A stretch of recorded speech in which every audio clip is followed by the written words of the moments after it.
Bienvenidos al segundo seminario de la asignatura. En este caso vamos a ver hemoglobina, la estructura, la función y distintas características.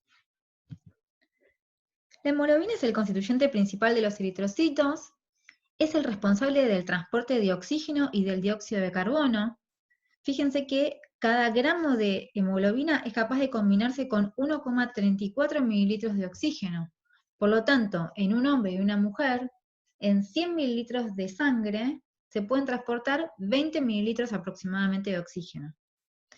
En un hemograma, los parámetros relacionados a la hemoglobina son la hemoglobina corpuscular media, que es de 30 picogramos por célula, y la concentración media de hemoglobina corpuscular, que es de 35 gramos por cada 100 mililitros de eritrocitos.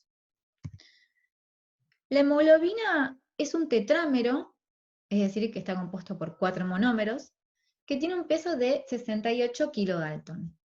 Cada monómero está compuesto por una parte proteica y una parte no proteica.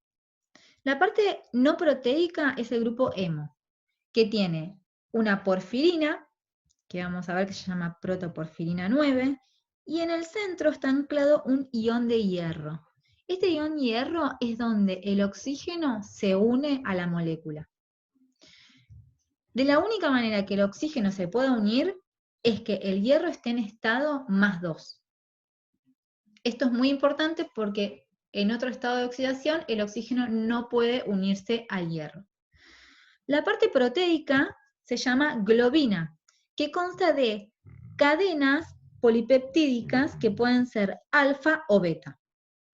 Entonces, en la estructura de la hemoglobina podemos ver que en general vamos a tener 4 cadenas polipeptídicas que van a ser 2 alfa o 2 beta, 4 porfirinas y incrustados los 4 hierros ferrosos. Específicamente en el grupo hemo, como dijimos, este se inserta en la globina, se une por un aminoácido que es la histidina, ¿sí? Esa es la unión del grupo hemo con la globina. Y el grupo hemo, como dijimos, está compuesto por la protoporfirina 9, que son 4 anillos pirrólicos unidos, que se unen a el ion hierro a través de los átomos de nitrógeno. El ion hierro, de la única forma que se puede unir al oxígeno, es en el estado +2, y cuando pasa esto, el color de este complejo es de color rojo, como es la sangre arterial. Mientras que cuando este complejo está desprovisto de oxígeno, el color que toma es de color morado, que es justamente como es el color de la sangre venosa.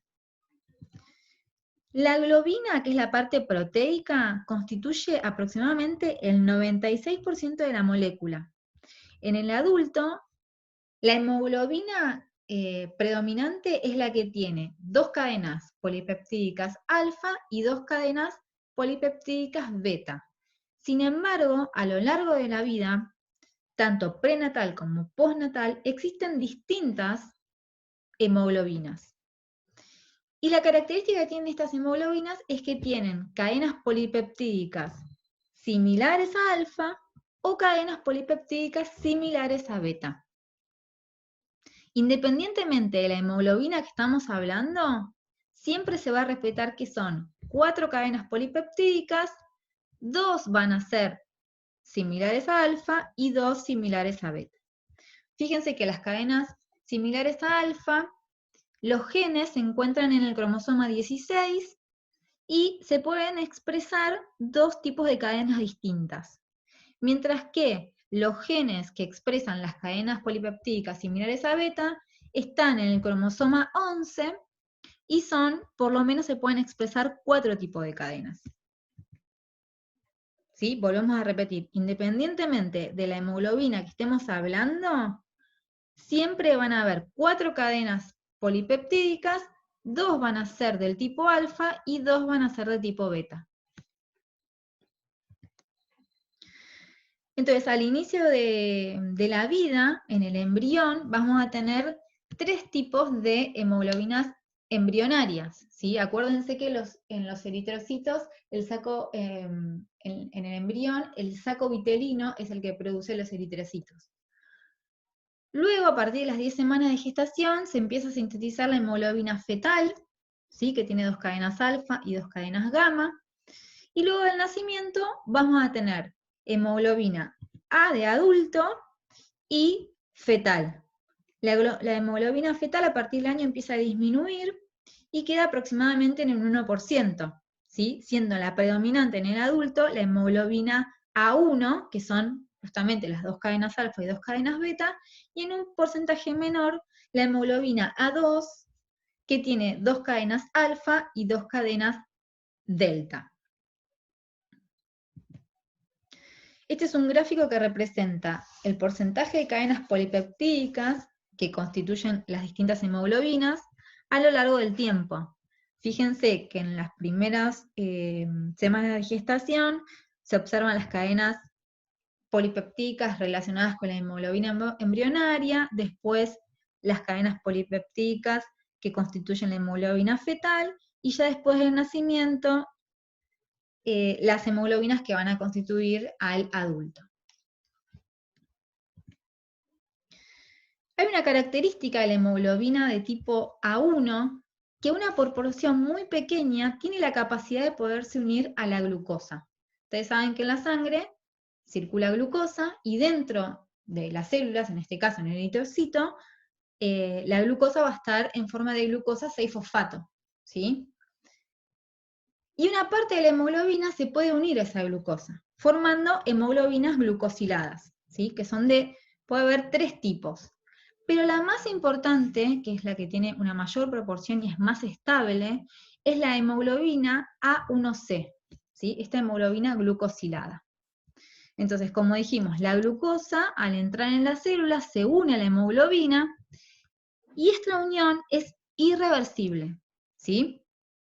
Entonces, esta hemoglobina glucosilada es muy importante desde el punto de vista clínico porque indirectamente midiendo la hemoglobina glucosilada, yo puedo determinar la cantidad de glucosa que tengo en sangre, ¿sí?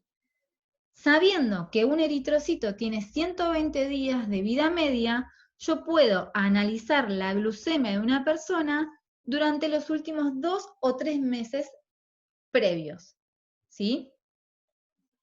Esto es muy importante para determinar la glucemia en una persona con diabetes. Y acá se observa un gráfico donde se ve la concentración de glucosa en relación a la cantidad, al porcentaje de esta hemoglobina glucosilada. Fíjense, a partir de un 10% ya es importante la cantidad de glucosa en sangre. Por último, vamos a ver las características de la hemoglobina. Como ya dijimos, cada átomo de hierro en estado ferroso de la hemoglobina se puede unir al oxígeno. Pero ¿qué pasa? La hemoglobina cuando está desprovista de oxígeno, que se llama desoxihemoglobina, tiene muy baja afinidad por el oxígeno. ¿Por qué? Porque tiene una conformación que se llama tensa, que hace que el oxígeno no pueda acceder. Sin embargo, cuando hay una presión de oxígeno determinada, puede acceder una molécula de oxígeno a uno de los grupos hemo y cambia la conformación de esta molécula de hemoglobina. Por lo tanto, un incremento aún mayor de la presión del ambiente hace que se puedan unir 2 moléculas más. Esto genera un nuevo cambio de conformación de la molécula, lo cual se necesita una presión aún mayor para que se una la última molécula de oxígeno, ¿sí? Cuando se unen las moléculas de oxígeno se dicen que la hemoglobina tiene el nombre de oxihemoglobina. Bien, esta unión es reversible y, como dijimos, depende de las presiones de oxígeno. Se necesitan incrementos de la concentración de las presiones de oxígeno para que se puedan incorporar las moléculas de oxígeno a la hemoglobina. ¿Por qué es importante que esta reacción sea reversible? Porque si nosotros pensamos que la función de del eritrocito es capturar el oxígeno de los pulmones, transportarlo y llevarlo a los tejidos, esa unión tiene que ser reversible, ¿sí? Y por otro lado, va a depender de la presión de oxígeno. O sea, en un ambiente donde la presión de oxígeno es alta, la hemoglobina va a unir oxígenos, ¿sí? Y este comportamiento se puede graficar en lo que es la curva de disociación de la hemoglobina, ¿sí? Donde está el porcentaje de saturación en el eje de la Y de la hemoglobina, que es el porcentaje de carga que tiene la hemoglobina, respecto a la presión de oxígeno. Entonces, a presiones de oxígeno bajas, la hemoglobina no se va a poder cargar con oxígeno. Sin embargo, a medida que va aumentando, empieza a incorporar oxígeno, ¿sí? Hasta que llega un punto que sigue incorporando oxígeno, pero a partir de más o menos 40 milímetros de mercurio, esta incorporación de oxígeno es más lenta, ¿sí? Es menor. Y después de 70 es muy poco la cantidad de oxígeno que se incorpora a la hemoglobina. Ya la hemoglobina totalmente saturada es aproximadamente a presiones de 250 milímetros de mercurio, y es cuando ya tiene la capacidad de carga totalmente ocupada de oxígeno. Es muy importante saber este comportamiento, porque es justamente lo que pasa en los lugares, digamos, donde la sangre tiene baja cantidad de oxígeno, que es, por ejemplo, en los tejidos, ¿sí? Y lo que pasa en los sitios donde la sangre tiene mayor cantidad de oxígeno, como es en los pulmones, ¿sí? Esta curva tiene una forma sigmoidea. Ahora, cuando nosotros comparamos la curva de disociación de hemoglobina de un adulto con la hemoglobina fetal de un feto, vemos que si las comparamos a la misma presión de oxígeno, la hemoglobina fetal tiene mayor afinidad por el oxígeno. Y esto es lógico porque la hemoglobina del adulto tiene que pasar el oxígeno a la hemoglobina fetal, ¿sí? Entonces es muy importante que la hemoglobina fetal tenga mayor afinidad, mayor avidez por el oxígeno. Otra hemoglobina que transporta oxígeno, pero en este caso está relacionada a los músculos, es la mioglobina. Esta proteína, la estructura es como si fuese un monómero de la hemoglobina, porque fíjense que tiene una cadena polipeptídica y tiene un grupo hemo. Y si bien puede incorporar solo un átomo de oxígeno, perdón, una sola molécula de oxígeno molecular, la afinidad que tiene es muchísimo mayor a la que tiene la hemoglobina, ¿sí? Fíjense que a bajas presiones la mioglobina se satura muy rápidamente, ¿sí? Mientras que la hemoglobina recién a una presión de oxígeno de 10 milímetros de mercurio, la curva ahí se empieza a elevar abruptamente. Esto tiene un significado, y es que la hemoglobina cede el oxígeno a la mioglobina que está en el músculo. Y a su vez, en el músculo, esa mioglobina va transportando el oxígeno a otras mioglobinas. Esto hace que se pueda transportar el oxígeno en la fibra muscular, ¿sí? En la célula muscular. Otra característica que tiene la hemoglobina es que se puede combinar con monóxido de carbono. Y esto también lo hace a nivel del hierro, y forman carboxihemoglobina. El monóxido de carbono se forma por la combustión parcial, es decir, incompleta, de compuestos orgánicos. ¿Y qué pasa? Cuando nosotros incorporamos monóxido de carbono, el monóxido compite por el sitio del hierro con el oxígeno. Y lo que tiene es que el monóxido es 200 a 300 veces más afín a la hemoglobina que el oxígeno, Por lo tanto, en esa competencia, el que va a ganar va a ser el monóxido, ¿sí?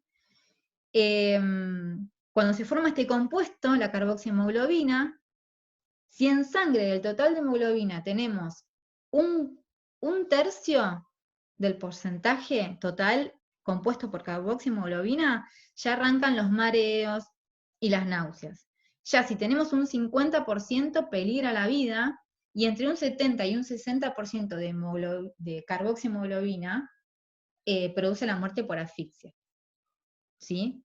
El único tratamiento posible es tratar a la persona con altas presiones de oxígeno para que pueda desplazarse el monóxido de la hemoglobina, ¿sí? Esto es curioso porque la unión del monóxido a la hemoglobina forman un complejo que es de color rojo cereza. Por eso los individuos que están intoxicados se ven de un tinte rosado y saludable. Otra de las características es que la hemoglobina se puede combinar con el dióxido de carbono, pero en este caso no es a través del hierro, sino que es a través de la porción proteica, a través de la globina, y forma carboxihemoglobina. Esto ya lo habíamos visto, o sea, el eritrocito no solamente transporta oxígeno de los pulmones a los tejidos, sino que transporta dióxido de carbono desde los tejidos a los pulmones. Y por último, la última característica es que normalmente en un 3% de la hemoglobina, el hierro de la molécula sufre oxidación. ¿Se acuerda que vimos que el hierro, cuando se oxida, o sea, cuando cambia de este estado de oxidación, no se puede unir al oxígeno, ¿sí? Entonces, cuando se produce esta oxidación, el complejo, la hemoglobina, se llama metahemoglobina, y es incapaz de poder transportar oxígeno, por lo tanto se produce hipoxia.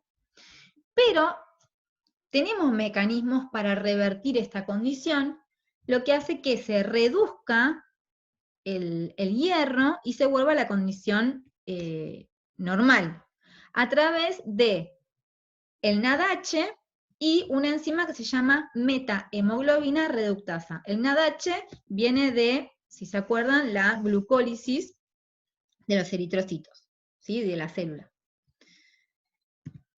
Cuando los niveles de metaglobina son mayores al 10%, se produce un estado que se llama la metahemoglobinemia, ¿sí? Y esta puede deberse a causas hereditarias por una disminución de la actividad de la enzima metahemoglobina reductasa, que es la que revierte a la condición normal, o puede ser adquirida por acción de drogas oxidantes, ¿sí? Que pueden ser nitritos, nitratos. Esto produce una hipoxia celular y por lo tanto una cianosis que es visible, ¿sí? Bueno, en el siguiente video vamos a ver metabolismo de la hemoglobina y anemias relacionadas con la misma.